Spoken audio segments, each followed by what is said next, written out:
Desert.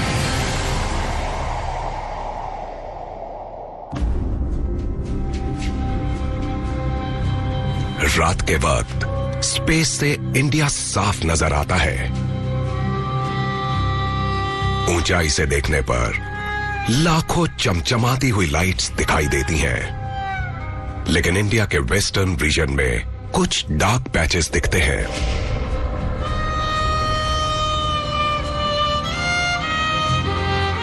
इन इलाकों में रोशनी सिर्फ नेचर से आती है।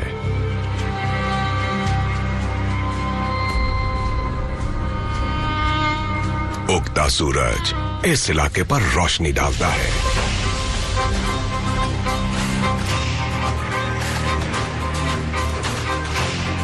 थार डेजर्ट इंडियन सब कॉन्टिनेंट के पश्चिमी हिस्से में लगभग 2 लाख स्क्वायर किलोमीटर के इलाके में फैला हुआ है, जो करीब करीब ग्रेट ब्रिटेन के साइज के बराबर है। इसका 85% हिस्सा इंडिया में पड़ता है और बाकी हिस्सा पाकिस्तान में। इंडिया में थार सिर्फ राजस्थान तक ही सीमित नहीं है, बल्कि ये पंजाब, हरियाणा और गुजरात तक फैला हुआ है। ईस्ट में इस रेगिस्तान को रोकती है दुनिया की सबसे पुरानी माउंटेन रेंजेस में से एक, अरावलीज। साउथ में ये रन ऑफ कच्छ में जाकर खत्म होता है, जो दुनिया के सबसे बड़े सॉल्ट फ्लैट्स में से एक है। इस सूखे बंजर इलाके में जिंदा रहना बहुत मुश्किल है।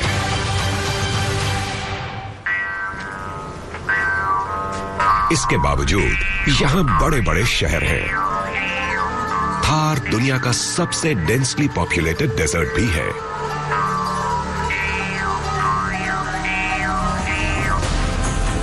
पिछले 2000 से भी ज्यादा सालों से ये इलाका बहुत बड़े ट्रेड रूट नेटवर्क का हिस्सा है, जो इंडिया, वेस्ट एशिया, यूरोप और चाइना को जोड़ता है। इस रूट पर आने वाले शहरों को जीतने वाले वॉरलॉर्ड्स यहां के महाराजा बन गए। जोधपुर को थार का गेटवे कहा जाता है। गर्मी के शुरुआती दिनों में सुबह सुबह आने वाली सूरज की रोशनी इस ब्लू सिटी को और खूबसूरत बना देती है। इस मेडिवल सिटी के ब्राह्मण और पुजारियों ने अपने घरों को सबसे अलग दिखाने के लिए नीले रंग में रंग दिया था। शहर के ऊपर नजर रखता हुआ पहाड़ी पर खड़ा है ये मेहरानगढ़ फोर्ट।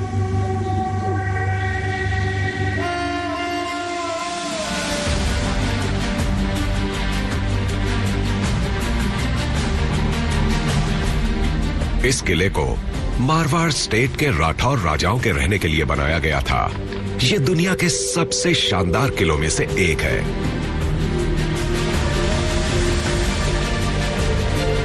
यह फोर्ट इतना ड्रामेटिक है कि यहां बॉलीवुड ही नहीं बल्कि हॉलीवुड की भी कई फिल्मों की शूटिंग हुई है, जैसे बैटमैन जैसी सुपरहिट फिल्म। लेकिन मेहरानगढ़ हिल हमेशा से ऐसा नहीं था। साइंटिस्ट्स ने यह प्रूव किया है कि यह कभी बहुत बड़े वॉल्केनो का हिस्सा हुआ करता था, जिसके इरप्शन की वजह से सुपरहीटेड ऐश आसमान में बादलों की तरह छा गई, और जब वो ऐश जमीन पर आई तो जमकर रॉक में बदल गई। इस इनक्रेडिबल इवेंट की याद में मेहरानगढ़ हिल को जियोलॉजिकल सर्वे ऑफ इंडिया ने नेशनल जियोलॉजिकल मॉन्यूमेंट घोषित किया है। लेकिन उस वोल्केनो इरप्शन के बाद भी काफी कुछ हुआ। अगर आप टाइम को करोड़ों साल पहले ले जाएंगे तो पता चलेगा कि इंडिया आज जहां मौजूद है उससे बहुत ज्यादा साउथ की तरफ हुआ करता था। पिछले करोड़ों सालों में ये लैंड नॉर्थ ईस्ट में यूरेशिया की तरफ खिसकी। जब इसका निचला हिस्सा यूरेशियन प्लेट के निचले हिस्से से टकराया तो वो ऊपर की तरफ उठा। फिर इस ऊपरी इलाके से नीचे की तरफ आती हुई नदियां उस इलाके में बहने लगी जिसे हम थार कहते हैं। लेकिन लैंड मास अब भी ऊपर उठ रहा था।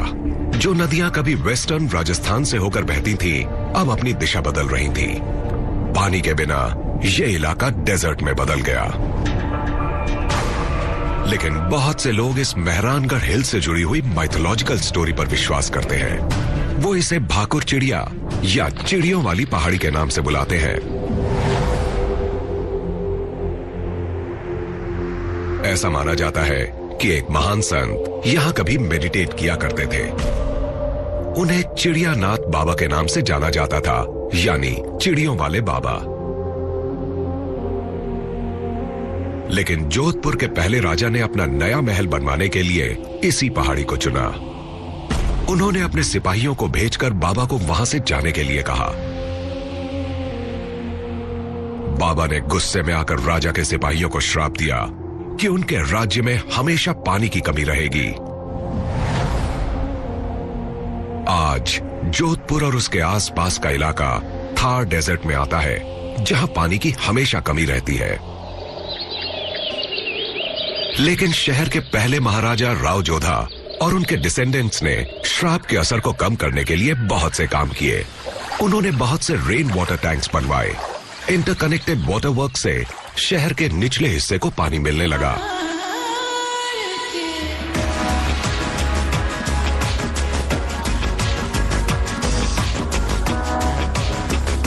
गर्मी के दिनों में बच्चे शहर की गलियों में दौड़ते हुए दिखते हैं। इनकी मंजिल है 16th सेंचुरी का बना हुआ स्टेप वेल, जिसे तुर्जी का झालरा कहा जाता है। लेकिन यह स्टेप वेल कई सालों तक नजरअंदाज किया जाता रहा, जिससे यह बर्बाद हो गया। हाल ही में इसे वहां के एक एंटरप्रेन्योर और होटेलियर की मदद से रिस्टोर किया गया है। जैसे जैसे हम मॉडर्न लाइफस्टाइल को अपनाते गए, वैसे वैसे पानी स्टोर करने के लिए बनाए गए सभी ट्रेडिशनल सिस्टम्स को भूलते गए, जिससे वो चीजें खत्म होती गईं। आज लोगों तक पाइप से पानी पहुंच रहा है, पर लोगों के लिए पानी की वैल्यू कुछ भी नहीं रही। जब हमने इसकी सफाई शुरू की तो ये पूरा स्टेप वेल पानी के अंदर था और लोग इसका यूज घर का कचरा फेंकने के लिए करने लगे थे। एक पूरी जनरेशन ने तो इसे देखा ही नहीं। तो जब हमने यहाँ की लोकल कम्युनिटी, खासकर यंगस्टर्स के साथ मिलकर इसका गंदा पानी बाहर निकाला और इसकी सफाई की, जिसमें यहाँ की गवर्नमेंट ने भी काफी सपोर्ट किया, तो हमारे सामने एक पूरी जनरेशन के लोग थे जो आर्किटेक्चर के इस ब्यूटीफुल पीस को देखकर काफी सरप्राइज थे। स्टेप वेल, जिसे बावड़ी भी कहते हैं, उसमें आसपास के इलाके का अंडरग्राउंड वाटर भरा रहता है। फिल्टर होकर आया हुआ पानी मीठा और पीने लायक होता है। सैकड़ों सालों तक ये वेल्स गेस्ट हाउस की तरह लोगों के रुकने के लिए इस्तेमाल किए जाते थे, जहां ठंडे कमरे बने होते थे और जिनमें पानी से काफी ऊंचाई पर कपोलास भी बनाए जाते थे। ये बच्चों की भी पसंदीदा जगह बन गया।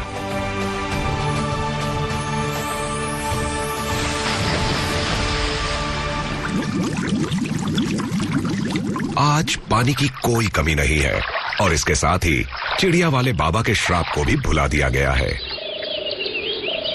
मेहरानगढ़ फोर्ट में चिड़िया वाले बाबा की कहानी को अब सिर्फ चिड़ियों में ही देखा जा सकता है।